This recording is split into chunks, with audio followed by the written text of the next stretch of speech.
Chers Blagnacaises, chers Blagnacais, comme l'an passé, je suis amené à vous présenter mes vœux par voie électronique. Je me faisais une joie de pouvoir renouer avec la tradition des vœux physiques, de la rencontre avec chacune et chacun d'entre vous, des petits échanges. Hélas, le variant Omicron en a décidé autrement et donc je suis conduit à renouveler l'expérience par voie électronique. Croyez bien que je le regrette. Cela étant, j'ai souhaité faire un petit clin d'œil en vous présentant ces vœux depuis le gymnase de Naudin. Un petit clin d'œil d'abord parce que 2022 sera une année sportive. Hein. Nous avons la Coupe du Monde de rugby féminin. Et comme nous avons 5 internationales et peut-être plus potentiellement à Blagnac, c'est cela. Et puis aussi un symbole à travers les enfants qui sont derrière moi, qui pratiquent des activités physiques parce que Blagnac, c'est quand même la vie des enfants et Blagnac, c'est les enfants. Alors, bien sûr, nous avons vécu une année 2021 compliquée, difficile, mais une année 2021 malgré tout, où nous avons essayé, tous ensemble, de continuer à avancer, de continuer à faire des choses. Nous nous sommes retrouvés sur le repas champêtre. Nous avons organisé les festivités et puis nous avons eu l'audace, effectivement, de vous proposer le Festival des Lanternes.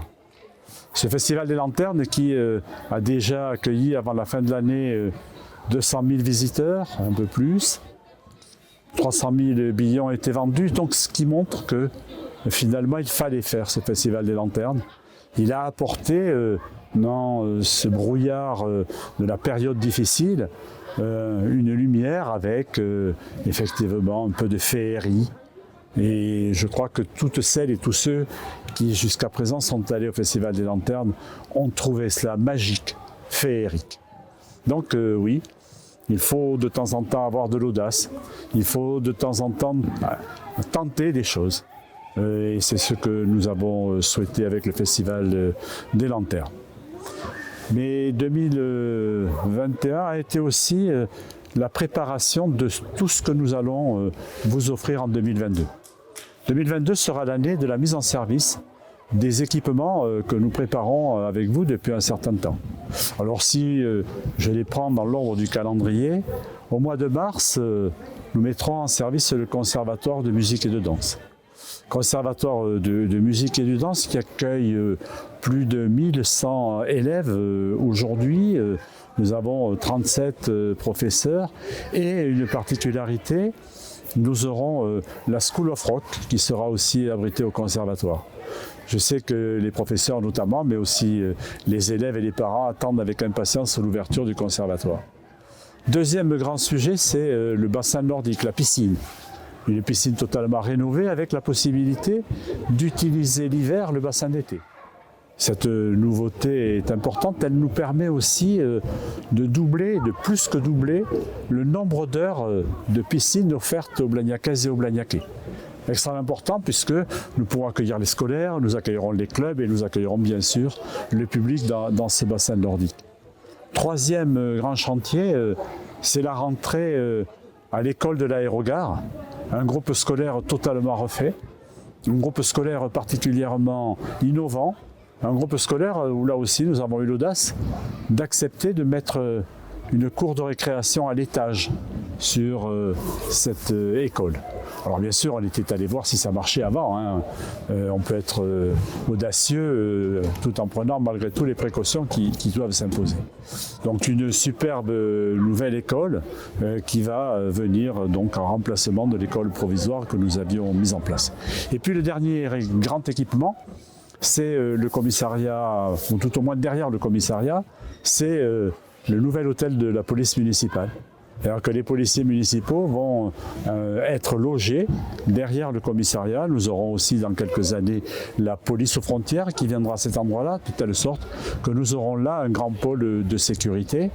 Et bien sûr, ça va nous permettre de faire fonctionner la brigade canine qui va démarrer progressivement en 2022 et qui sera totalement opérationnelle lorsque les policiers municipaux intégreront leurs nouveaux locaux.